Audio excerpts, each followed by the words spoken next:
काही गोष्टी विसरणं अशक्यच असतं. त्या डोळ्यासमोर काळजाच्या आत कायमच कोरल्या जातात. नमस्कार मित्रांनो, आजची घटना दिल्लीची आहे. ही घटना 2025 सालची आहे.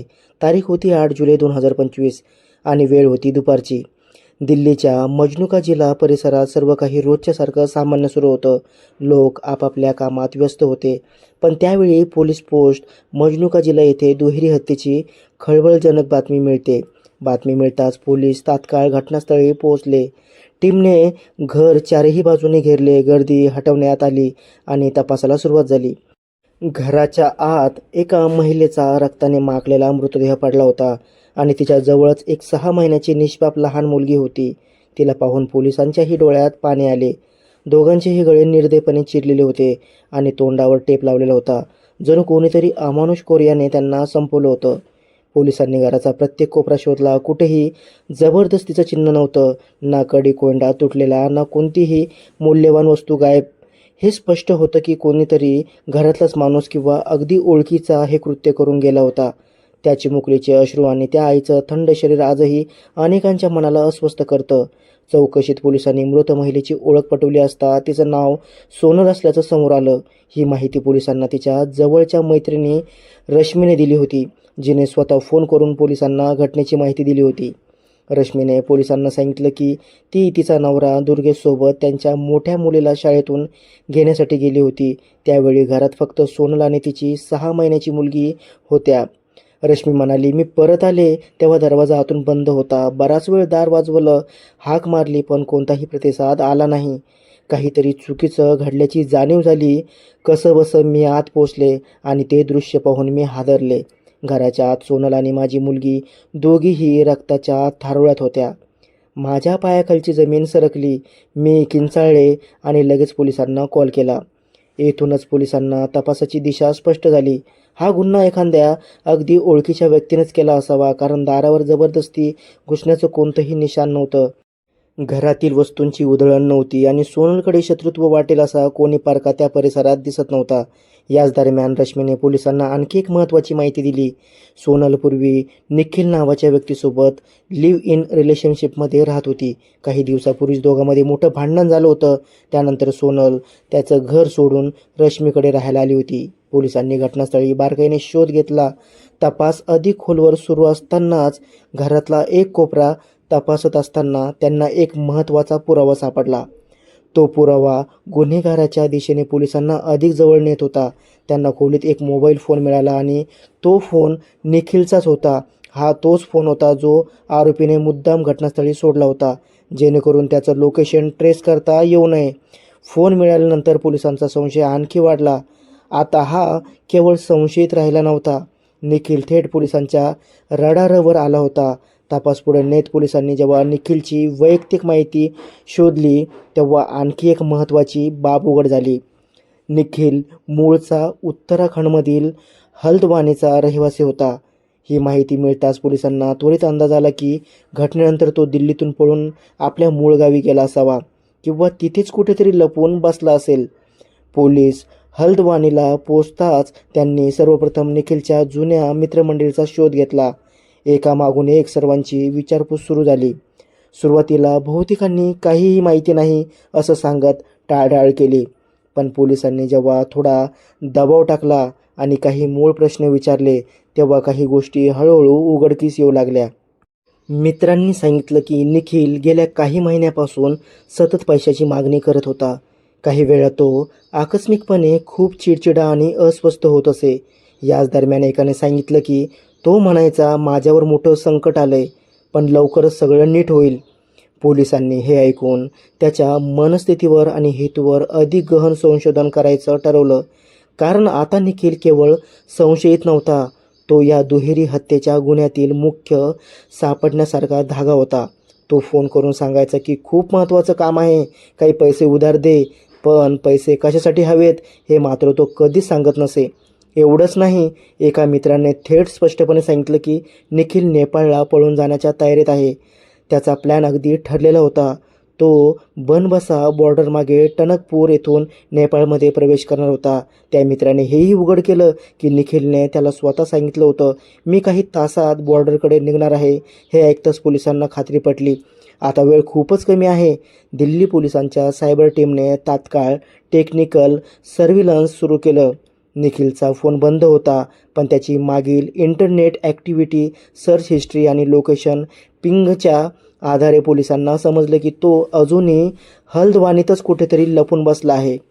पोलिसांनी वेळ न दवडता त्या संभाव्य भागात साध्या वेशातील घेराबंदी सुरू केली. काही वेळातच हल्द्वानी शहरातील एका लहानशा हॉटेलचा तपास लागला. त्या हॉटेलमध्ये एक अनोळखी मुलगा बनावट नावाने थांबलेला होता. त्याची हालचाल, वागणूक आणि हॉटेल स्टाफशी बोलण्याची पद्धत काहीतरी लपवतोय असं स्पष्ट जाणवत होतं. पोलिसांची नजर आता त्या दरवाजावर खिळली होती. कदाचित गुन्हेगार अगदी त्या दरवाजाच्या पलीकडेच असेल.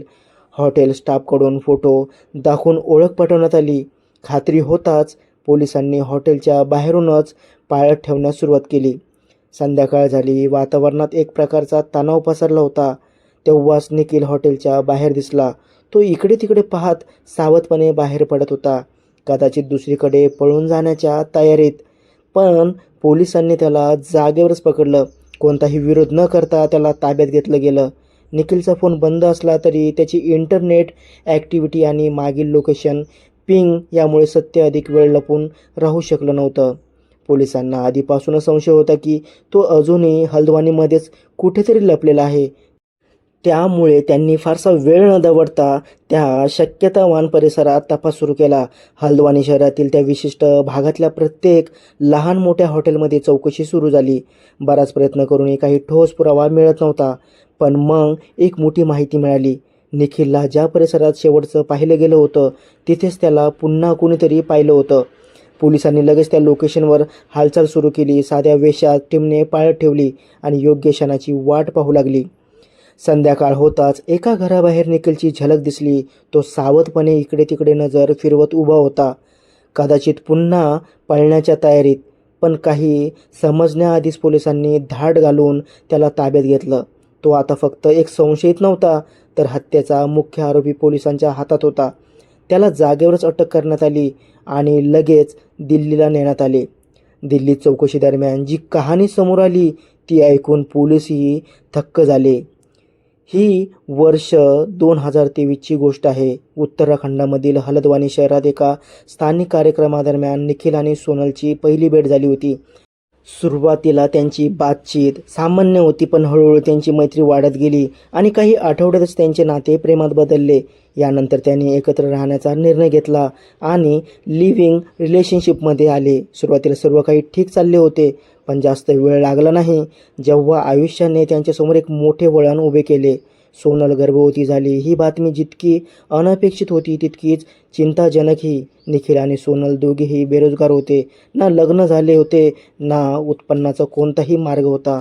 अशा परिस्थितीत बाळ जन्माला त्यांच्यासाठी खूप मोठी जबाबदारी होती, जी ते उचलण्याच्या स्थितीत नव्हते. त्यामुळे दोघांनी सोनलने गर्भपात करण्याचा निर्णय घेतला. पण वेळ निघून गेली होती आणि काही कारणामुळे गर्भपात होऊ शकला नाही. सोनलने 2024च्या सुरुवातीला एका मुलाला जन्म दिला. बाळ आले खरे, पण या जोडप्याच्या आयुष्यात आनंद नाही तर आणखी अडचणी घेऊन आले. तेव्हा दोघांनी मिळून असे एक पाऊल उचलले जे ऐकून कोणाचेही हृदय पिळवटून जाईल. त्यांनी त्या निष्पाप नवजात बाळाला फक्त 3 लाख रुपयामध्ये एका अनोळखी व्यक्तीला विकले. तेही अल्मोडा येथे. कोणतीही कायदेशीर प्रक्रिया नाही, कोणतेही कागदपत्र नाही. फक्त पैसा हातात आला आणि बाळ दुसऱ्याच्या झोळीत गेले. या पैशांनी दोघे दिल्लीला आले. आधी वजिराबादमध्ये काही दिवस घालवले आणि नंतर मजनू का टीला परिसरात भाड्याने एक छोटे घर घेतले. दिल्ली मजनू का टीला परिसरात राहत असताना सोनलची रश्मी नावाच्या एका महिलेशी भेट झाली. रश्मी शेजारीच राहत होती आणि हळूहळू दोघींमध्ये चांगली मैत्री झाली. हा तो काळ होता जेव्हा सोनल आणि निखिल यांच्यातील भांडणे वाढू लागली होती. कधी पैशावरून, कधी संशयावरून, तर कधी छोट्या छोट्या गोष्टीवरून मारामारीपर्यंत गोष्ट पोहोचत असे. परिस्थितीत सोनल आणि कधी रश्मीच्या घरी जाऊ लागली आणि जेव्हा परिस्थिती आणखी बिघडली तेव्हा तिने तिथेच राहण्याचा निर्णय घेतला. येथूनच या गोष्टीला संशयाची सावली डोकावू लागली. पोलीस सूत्रानुसार निखिलला संशय होता की सोनल आणि रश्मीचा नवरा दुर्गेश यांच्यात काहीतरी सुरू आहे. त्याला वाटू लागले होते की दोघांमध्ये काहीतरी लपलेले नाते आहे. हा संशय तेव्हा आणखी वाढला जेव्हा एके दिवशी निखिलला सोनल आणि दुर्गेशच्या व्हॉट्सअप चॅट्स हाती लागल्या. DCP नॉर्थ राजा बंटिया यांनी सांगितले की या चॅट्सवरून निखिलने सोनलशी अनेकदा वाद घातला होता. दोघांमधील वाद आता आणखीच धोकादायक बनला होता. याच दरम्यान सोनल पुन्हा गर्भवती झाली, पण यावेळी परिस्थिती काही वेगळी होती. निखिलला हे बाळ ठेवायचे होते.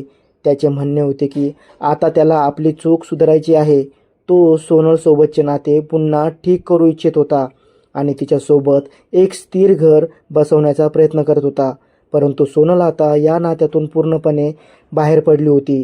तिने निखिलला न सांगता गर्भपात करून घेतला. जेव्हा निखिलला ही गोष्ट कळाली तेव्हा त्याचा राग अनावर झाला. त्याला खात्री होती की सोनलने हा निर्णय एकटीने घेतला नाही. त्याला वाटत होते की दुर्गेशने सोनलला गर्भपातासाठी उस्कवले. हीच गोष्ट त्याच्या मनात हळूहळू विषारी दोषात बदलू लागली. खुनाच्या सुमारे 20 ते 25 दिवसापूर्वी सोनल निखिलला पूर्णपणे सोडून गेली होती. ती रश्मीच्या घरी आली होती आणि आता तिच्या कुटुंबासोबत राहत होती. निखिल मात्र सोनलने कसेही करून परत यावे यासाठी पूर्ण प्रयत्न करत होता. तो तिला सतत फोन करत होता, मेसेज पाठवत होता आणि विनवण्या करत होता की आपण सर्व काही ठीक करू, फक्त एकदा पुन्हा एकत्र राहूया. पण सोनल आता त्याच्या कोणत्याही भूलथापांना बळी पडायला तयार नव्हती. 9 जुलै 2025 रोजी दुपारी सुमारे 1 वाजता रश्मी आणि तिचा नवरा दुर्गेश त्यांच्या 5 वर्षाच्या मुलीला शाळेतून आणण्यासाठी घरातून बाहेर पडले होते. त्यावेळी घरात फक्त सोनल होती. ती रश्मीच्या 6 महिन्याच्या मुलीची काळजी घेत होती. याच दरम्यान निखिल तिथे पोहोचला. तो आधीच प्लॅन करून आला होता आणि त्याच्याकडे एक सर्जिकल ब्लेड देखील होते. जसा तो घरात घुसला त्याची सोनलशी बाचाबाची सुरू झाली. दोघांमध्ये तीव्र वाद झाला आणि तो भांडणापर्यंत पोहोचला. भांडण इतके वाढले की निखिलने ब्लेड काढले आणि सोनलचा गळा चिरला. सोनल जागेवरच कोसळली आणि तिचा मृत्यू झाला. पण निखिल इथेच थांबला नाही. घरात असलेल्या 6 महिन्याच्या मुलीलाही त्याने सोडले नाही. काही मिनिटातच 2 लोकांची निर्घृण हत्या झाली होती.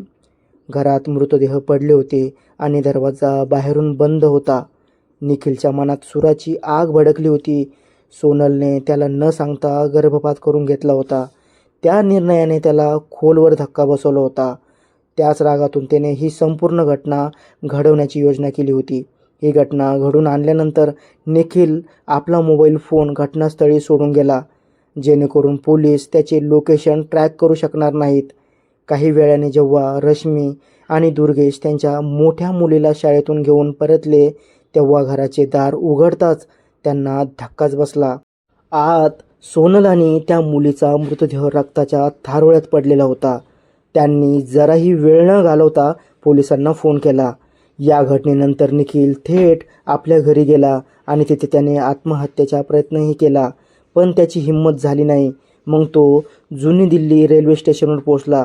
तिथून बरेलीला गेला आणि नंतर हलद्वानीला पोहोचला. हलद्वानीमध्ये त्याने आपल्या बहिणीच्या एका मित्राच्या घरी लपून आश्रय घेतला, जेणेकरून पोलीस त्याला शोधू शकणार नाहीत. पोलिसांना जेव्हा निखिलच्या लोकेशनचा सुगावा लागला तेव्हा एक टीम तात्काळ हलद्वानीसाठी रवाना करण्यात आली. माहितीनुसार निखिल आपल्या बहिणीच्या एका मित्राच्या घरात लपला होता. पोलीस तिथे पोहोचले, पण त्यांच्या पोहोचण्यापूर्वी काही वेळ आधीच निखिल घरातून निघाला होता. तो रात्रभर फरार होता. पोलिसांची पथक परिसरात सतत छापे टाकत होती, पण निखिलचा कोणताही सुगावा लागत नव्हता. दुसऱ्या दिवशी सकाळी निखिलने एक मोठी चूक केली. तो पुन्हा त्याच घरात परत आला जिथे तो आधी लपला होता. पोलीस आधीच सतर्क होते. जसं त्याने घरात पाऊल ठेवले पोलिसांनी त्याला पकडले. अटक झाल्यानंतर जेव्हा त्याची चौकशी झाली तेव्हा त्याने आपला गुन्हा कबूल केला. या हृदयद्रावक घटनेतून एक गोष्ट स्पष्ट होते, जर नातेसंबंध विश्वास आणि समजुतीने चालले नाहीत तर त्यांचा शेवट खूप धोकादायक असू शकतो. राग आणि संशयातून उचललेले कोणतेही पाऊल केवळ एखाद्याचे आयुष्यच नाही तर अनेक घर उद्ध्वस्त करू शकते. तर मित्रांनो, आजच्या या घटनेबद्दल तुमचे काय मत आहे आम्हाला कमेंट करून नक्की सांगा आणि अशाच व्हिडिओ पाहण्यासाठी आमच्या चॅनलला सबस्क्राईब करा. तोपर्यंत आपली व आपल्या कुटुंबाची काळजी घ्या आणि तुम्ही आमची व्हिडिओ कुठून बघताय नक्की कळवा.